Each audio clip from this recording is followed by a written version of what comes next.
Assalamualaikum warahmatullahi wabarakatuh.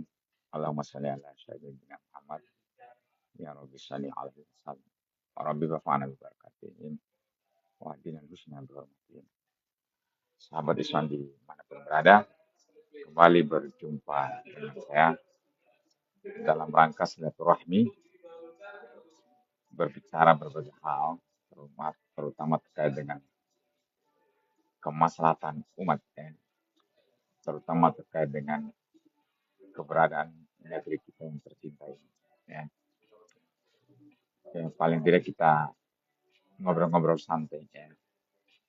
Saya ingin melihat apa kira-kira komentar kawan-kawan sehingga dari situ nanti saya coba mengomentari. Ya. Hari ini saya berada di Sulawesi Utara, tepatnya di Kota Mobagu. Dalam rangka ada ada sesuatu yang harus saya lakukan di sini. Ya. Dan insya Allah besok saya udah kembali lagi ke Jakarta. Isu yang menarik adalah yang paling tidak sekarang ini adalah ya nggak lepas dari pergantian. Itu ya kalau dalam konteks politik ya, pergantian reshuffle Menteri Kabinet. Ya, kita sama-sama tahu. Ini yang ketiga kali saya bahas tentang reshuffle Kabinet. Mulai dari Menteri Keuangan Sri Mulyani. Dan luar biasa, Sri Mulyani ternyata walaupun diganti oleh Bapak Presiden, tentu masih ada nilai-nilai positif ya yang ditinggalkan oleh beliau, ya, terutama dalam rangka menjaga kesinambungan pemerintah dengan fiskal kita yang barangkali ya harus dikelola sedemikian rupa, terutama beban anggaran pembiayaan terhadap proyek-proyek sesuai ketika Presiden. Ya, siap. Ya, lagi. Ya. Mau selfie dulu. Ya, siap. Selfie dulu. Ya, ada di sini aja biar masuk ke sini. Saya kebetulan lagi diskusi. Di sini aja. Ini foto di sini. Ya, nih, ini kan di share langsung. Teman-teman semua kebetulan saya lagi ada di Sulawesi Utara di Kota Mobagu. Ini abang kita, Abang Dolfi ya, yang ketemu saya di hotel tempat saya nginap. Beliau adalah pejuang rakyat ya, paling tidak dalam lingkungan ruang lingkup Sulawesi Utara. Ya, kita berdoa semoga beliau terus mendarmakan diri untuk kepentingan masyarakat luas khususnya Sulawesi Utara ini. Karena orang yang terbaik itu adalah orang yang lebih banyak manfaatnya bagi masyarakat sekitarnya, bagi orang lain. Insya Allah kita berdoa semoga abang kita ini umurnya panjang, sehat selalu, terus hadir di percaturan perhelatan perjalanan bangsa kita ini, khusus di Sulawesi Utara. Beliau adalah Ketua Umum LBI, namanya Laskar Ormas Adat Laskar Bogani Indonesia. Oke, demikian Bang ya. Ya, makasih banyak. Dan nanti kita ketemu lagi. Allah sehat. Ya Bang. Oke, setelah Bang ya. Ya Bang. Nanti saya datang lagi. Insya Allah. Kita ketemu. Telepon dan juga telepon Bang. Ya Bang. Assalamualaikum. Waalaikumsalam warahmatullahi. Ya kawan-kawan dimanapun berada, barusan saya ketemu dengan abang ya, karena dia tentu umurnya lebih tua dari saya. Beliau adalah seorang aktivis ya di tengah-tengah masyarakat ya, di Sulawesi Utara sini. Ketua Laskar Adat dan LBI namanya. Bang Dolphin kalau saya panggilannya. Sahabat Islam dimanapun berada, tentunya doa saya semoga kita semua kawan-kawan sahabatku dimanapun berada sehat selalu, ya, sukses selalu mengarungi kehidupan yang sangat kompleksitas ini dan sangat memang kita harus hidup ya, berat ya, termasuk saya juga datang ke sini adalah dalam rangka itu juga, dalam rangka saya harus terus berjuang, terus harus mencari juga penghidupan gitu kan. agar paling tidak bisa membiayai diri saya dan keluarga saya. Makanya jangan pernah berhenti. Ya. Tetapi tidak boleh juga berhenti juga kaitan dengan perjuangan untuk masyarakat luas, ya, dimanapun kita berada. Ya, tolong sahabat Iswan, saya ingatkan kembali lagi, jangan lupa perhatikan orang tuamu ya, orang tua kita kalau masih hidup. Ya, khususnya laki-laki, total kepada ibu ya, terutama ya. Bagi kita yang sudah meninggal kedua orang, jangan lupa setiap sholat, bahkan kapan saja selalu mendoakan mereka. Sederhana kok. Rabbi firli wali walidayya warhamhuma kama rabbayani shaghira. Semoga Allah mencintai, menyayangi mereka sebagaimana mereka mencintai kita ketika kita masih hidup. Kembali lagi saudara-saudara, sahabat Islam dimanapun berada. Uh, Kemarin kita coba bahas tentang pergantian beberapa menteri ya. Ini hari ketiga saya bahas. Ya. Ada Sri Mulyani udah diganti, tetapi dari sisi ini mungkin banyak orang yang menganggap Sri Mulyani itu kebanyakan jeleknya. Tapi positifnya kan menurut saya adalah dia berhasil menjaga keseimbangan ya neraca keuangan negara ya, yang sangat memerlukan biaya yang sangat ketat ya dengan program mercusuarnya presiden sebelumnya dan Jokowi ya. Walaupun ya dari sisi negatifnya adalah mungkin peningkatan utang negara yang sangat signifikan kenaikannya. Saya kemarin telah membahas kurang lebih sekitar hampir 6.000 triliun ya utang negara. Itu baru utang negara ya, baik dalam bentuk sun maupun obligasi. Utang negara itu luar biasa. Dari situ ya, tapi faktanya adalah kemarin saya coba memperhatikan juga banyak orang yang merasa kehilangan terhadap digantinya Sri Mulyani. Paling tidak ya adalah kalau kita lihat gambarannya di medsos kemarin, beliau termasuk sosok yang mungkin sangat dicintai kalau menurut saya oleh lingkungan kerjanya. Dalam artian lingkungan di mana dia mengabdikan diri selama ini, yaitu di Kementerian Keuangan. Itu luar biasa tuh kawan-kawan ya. Makanya kalau orang selalu, ini hikmahnya, bila itu udah pasti. Kalau orang selalu berbuat baik, ya, bisa memberikan kesenangan, kegembiraan kepada bawahannya dimanapun dia berada. Maka ketika dia pergi, pasti akan ditangisi kepergiannya, ya kan? Ya kan pasti dirindukan keberadaannya oleh orang-orang yang pernah dipimpinnya. Dan itu faktanya ya. Kita lepas beliau mungkin dari sisi perjalanan karir ya boleh dikatakan ya kalau boleh dikatakan menurut saya itu sebuah kegagalan ya seorang besar tiba-tiba diganti di tengah jalan itu memang eh, tidak pantas ya tidak apa menjadi sebuah catatan yang tidak enak ya sebenarnya ya, tidak enak. Tapi kalau diberhentikan karena ketidaksukaan tidak ada dasar yang sangat mendasar ya itu justru malah lebih bagus kan gitu misalnya Bu Sri Mulyani berjuang lagi total berjuang bagaimana kesejahteraan rakyat, semakin sayang sama rakyat dan sebagainya. Tiba-tiba gara-gara kedekatan sama rakyat, memperjuangkan kepentingan rakyat yang luar biasa, tiba-tiba diberhentikan ya. Itu justru pahlawan itu, orang seperti itu. Dimanapun dia berada. Itu kan faktanya saudara. Tapi tentunya kalau ada yang diganti, pasti ada yang menggantikan. Nah, menarik ini. Kita bahas. Yang menggantikan beliau itu adalah Pak Purbaya ya, saya baru hafal nama belakangnya. Dia adalah seorang teknokrat, seorang ilmuwan, ahli ekonomi, walaupun S1-nya adalah dari ITB, Teknik Elektro. Biasanya, saudara, kalau orang-orang teknik, ya biasanya pasti pintar. Ya, apalagi teknik elektro. Ya. Teknik elektro termasuk ITB lagi. Termasuk fakultas yang jelimet ya. Yang jelimet ya, di sana itu. Makanya jangan heran kenapa orang-orang teknik itu lebih gampang pindah ke ilmu-ilmu sosial, ya, ekonomi, ya wajar. Dia diberi kelebihan sama Allah.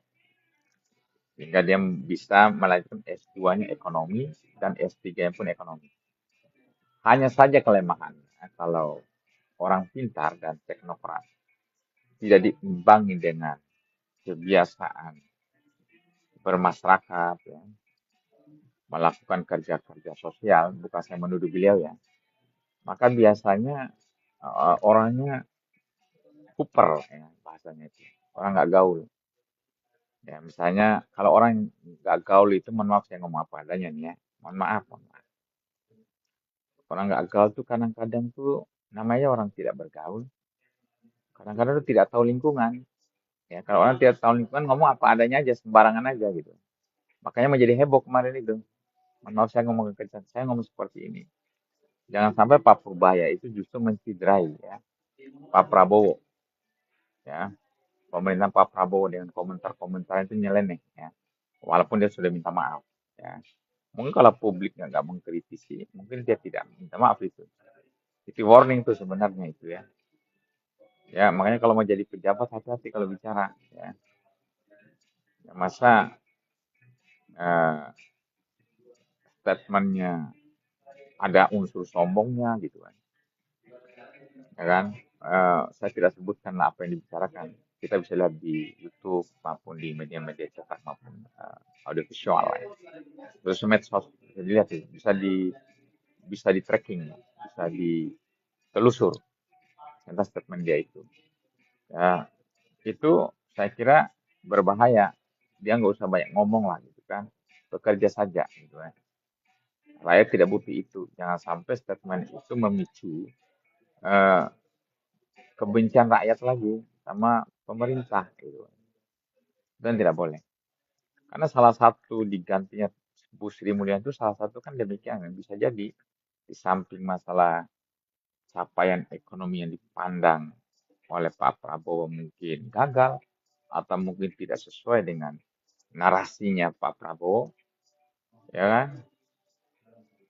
Atau bisa juga ditambah adalah statement publiknya, komunikasi publiknya yang buruk. Ya. Itu bisa jadi.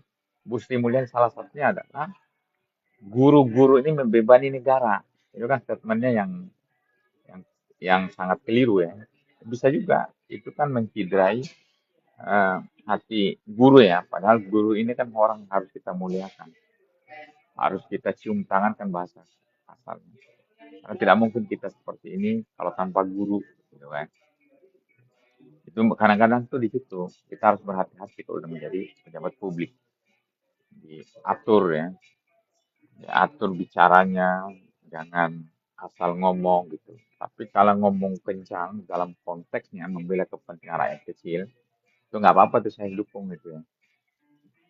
Itu makanya Purbaya harus belajar ya, komunikasi publik itu, ya kan. Dan Menteri Keuangan itu sebenarnya nggak perlu banyak bicara, namanya dia bendahara di belakang. Ya, ya walaupun itu penting juga, ya, Menteri Keuangan itu. Dia harus eh, pintar ya mengelola, ya kan, mengatur kebijakan keuangan di negara kita, kebijakan fiskal di kita punya negara ini, agar paling tidak dia sebagai menteri bisa memastikan ketersediaan dana untuk pembiayaan ekonomi negara kita 5 tahun ke depan. Karena ini bendahara, ya. Ya, dia harus mengkrit sedemikian rupa. Ya, negara kita ini bila perlu tidak ada defisit, negara kita ini bila perlu tidak ada utang. Semua proyek-proyek pemerintah, semua apa yang dianggarkan oleh APBN bisa diselesaikan. Itu kira-kira. Artinya apa?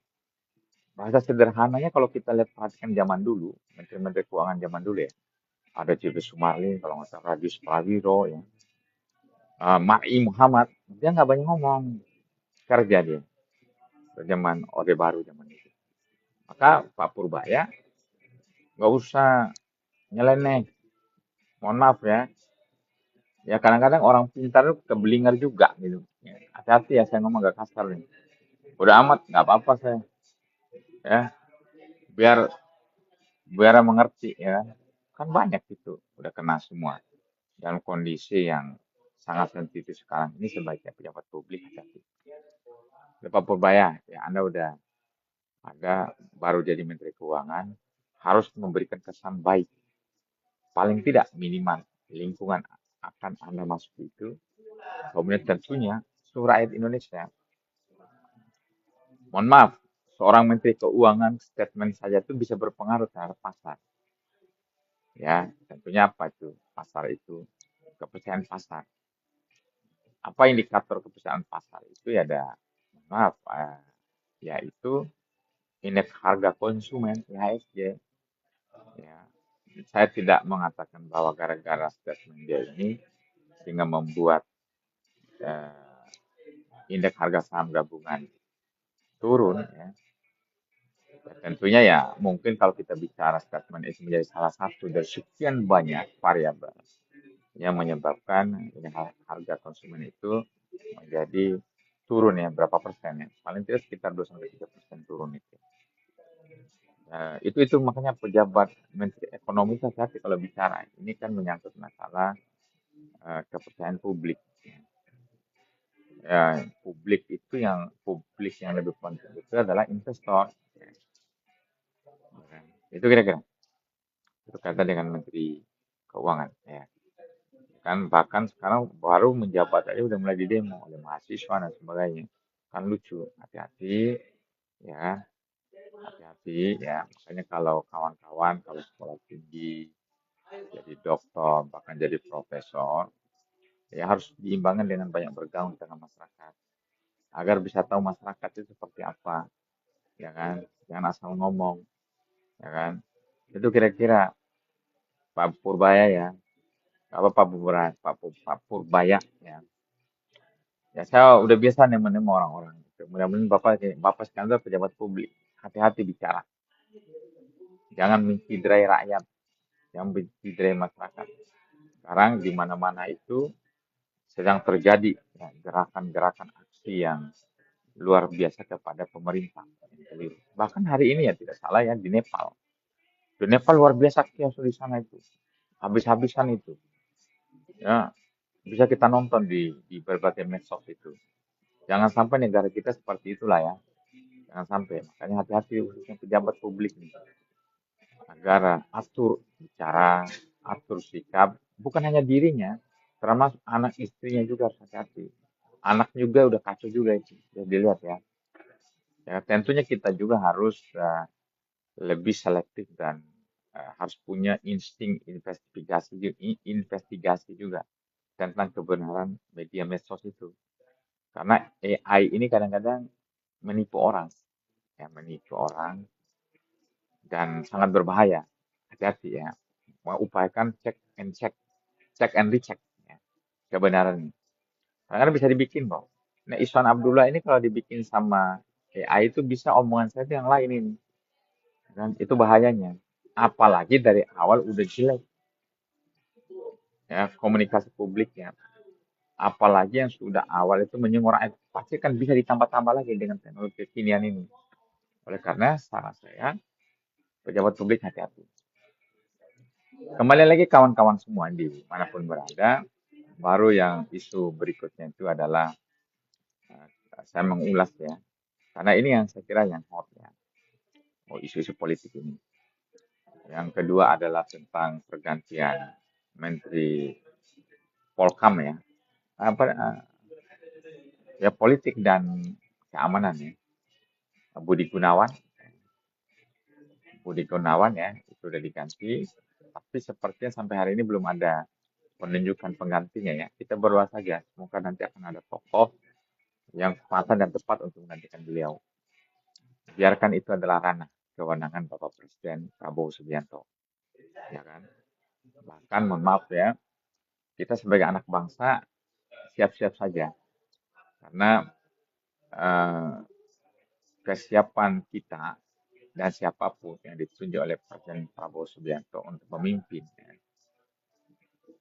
salah satu kabinet beliau ada sebagai bentuk kecintaan kita terhadap tanah air. Ya. Kita lihat ya, banyak berkembang.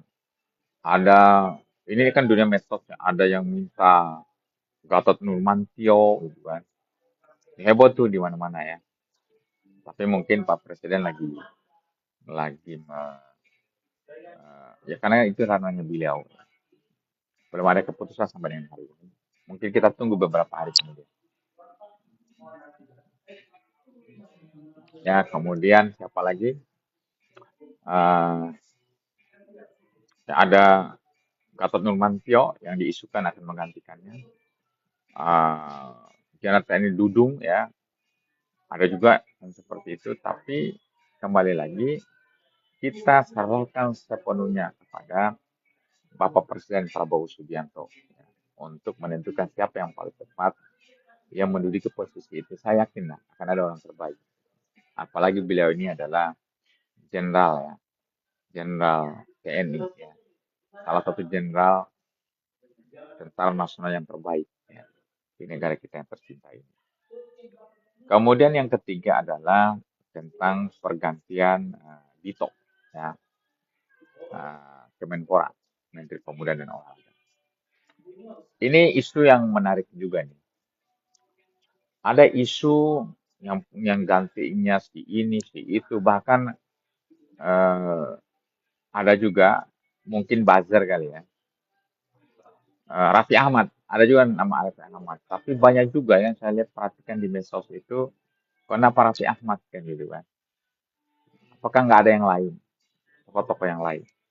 Karena bagaimanapun, mohon maaf ya, memang dalam konteks memiliki follower yang sangat besar, mungkin Raffi Ahmad ya salah satunya terbesar di negara kita. Dan kalau secara pemuda, dia memang masih muda. Tapi kan tidak hanya sebatas itu ya. Ya kan, kita juga butuh orang yang capable, ya kan.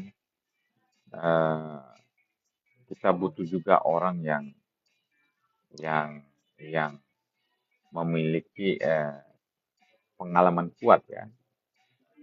Kemudian ya, memiliki, mohon maaf ya, eh, ilmuwan literasi yang sangat kuat ya kan. Bukan hanya sekadar dia memiliki pengikut yang banyak dan dia masih muda, ya bukan demikian ya.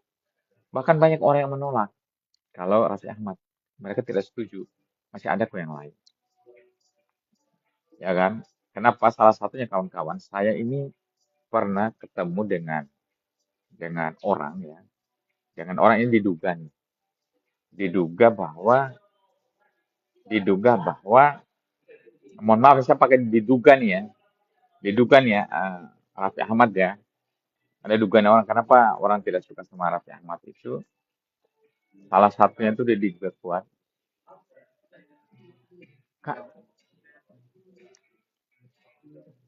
Salah satunya itu ada orang yang mengatakan bahwa beliau ini diduga terlibat di dalam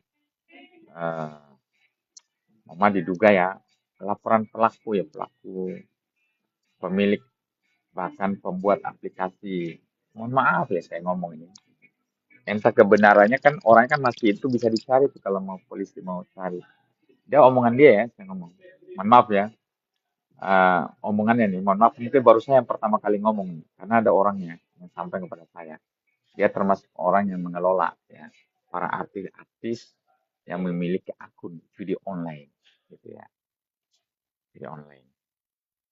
Ini dugaannya ya, omongan sumber itu dan yang bersangkutan itu dicari sama polisi ketika waktu itu dan ketemu saya orang dan dia ngomong kepada saya ada beberapa artis yang diduga memiliki akun judi online. Bahkan dia ngomong pendapatan artis-artis ini itu dalam konteks judi online itu dia tahu semua. Bahkan dia yang mengelola.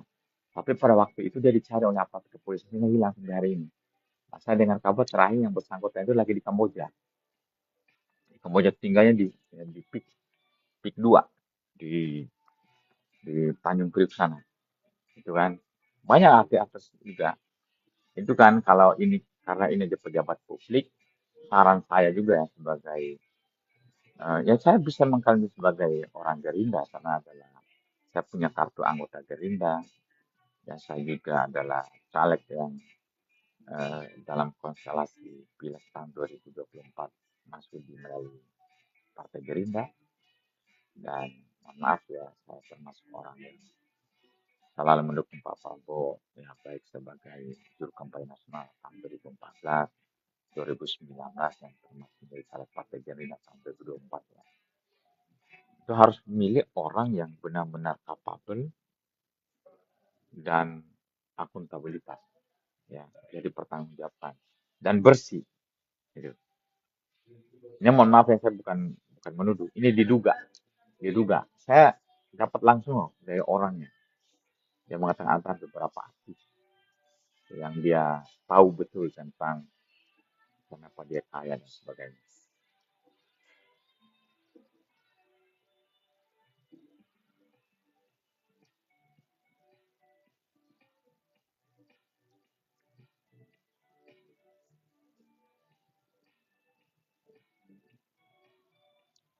Kaya dan sebagainya.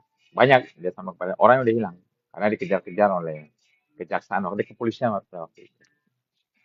Nah, saya banyak tahu tentang hal itu. Banyak orang-orang tiba-tiba kaya raya dan dia tidak tahu. Dia sederhana sih sebenarnya kawan-kawan. Kalau ngelihat orang itu kerjanya apa, pantas kan dia punya uang segini gitu kan. Dia punya ini, punya itu kan. Bisa kalau dia jual martabak, bisa nggak sih dia sampai punya uang bahkan triliun, bahkan ratusan miliar gitu kan. Berapa cabang martabak yang dia harus buat. Kalau dia artis apa iya kan dia bisa kayak gitu-gitu tuh. Mohon maaf ya, saya ngomong apa adanya nih. Saya kira masih banyak tokoh yang lain yang harus bisa menjadi Menteri Pemuda Olahraga. Banyak kalau misalnya Kevin Sanjaya gitu kan. Siapa lagi? Mungkin saya kira Mbak Sam kan lebih tepat kali kan. Dia juga atau tokoh-tokoh muda yang lain masih banyak kok yang kapabel pada posisi itu. Ya kan? Di bidang olahraga kan. Kan banyak ya. Kalau mau ambil dari memang orang-orang mantan mantan atlet ya. Kemudian orang organisasi pemuda kan banyak yang masih muda-muda. Kalau zaman dulu itu rata Menpora itu orang-orang yang udah diatur dibina sedemikian rupa memiliki proses kader yang kuat. Dulu rata-rata misalnya ketua KNPI backgroundnya zaman dulu ya zaman pemerintahan Pak Soeharto. Kemudian dilanjut oleh pemerintahan reformasi masih berlangsung ya. Tapi sekarang udah mulai kacau balau ya. Tanpa proses penjenjang pengkaderan yang tepat ya. Kita masih ingat tokoh-tokoh kita zaman dulu dari KNPI itu ada dulu itu udah cakep-cakep deh. Kalau nggak salah Yono Isma zaman dulu Menteri Pemuda Akbar Tanjung ya. Yang benar pemuda olahraga dulu kan nggak salah dulu dia. Carilah orang-orang yang tepat. Bahkan banyak publik yang tidak setuju kalau dia menjadi Menteri Pemuda Olahraga. Lalu yang berikutnya adalah Menteri Perlindungan ya. Penempatan dan perlindungan buruh migran yang ditinggal oleh Pak Kardi. Ya kita lihatlah. Semoga nanti Pak Prabowo bisa menempatkan orang-orang karena itu hak prerogatif beliau. Kemudian menteri yang tidak kalah pentingnya juga adalah menteri siapa ya? Menteri Koperasi udah koperasi. Koperasi alhamdulillah diganti teman saya ya, dari Juliantono. Saya beberapa kali selalu bersama beliau. Saya selalu diskusi bahkan pernah satu tempat di televisi dengan beliau. Saya masih ingat dokumentasi masih ada itu. Teman-teman jadi narasumber. Tapi kita kan disatukan dengan orang yang sejalan untuk mendukung Pak Prabowo dari dulu ya sampai sekarang dengan kooperasi dari kooperasi.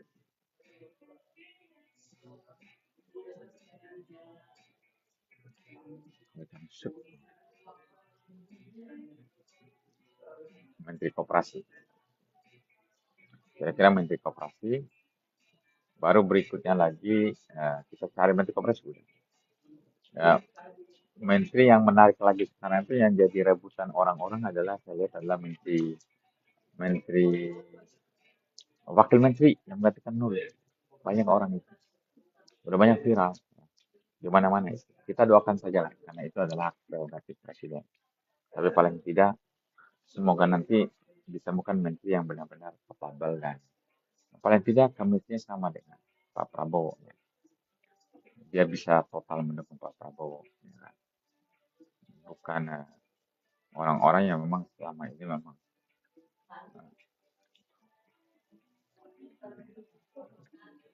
kira-kira demikian kawan-kawan semua ya. Dan insya Allah itu aja kali dari saya ya teman-teman semua. Karena ini udah jam 11.23 waktu Indonesia Bagian Tengah.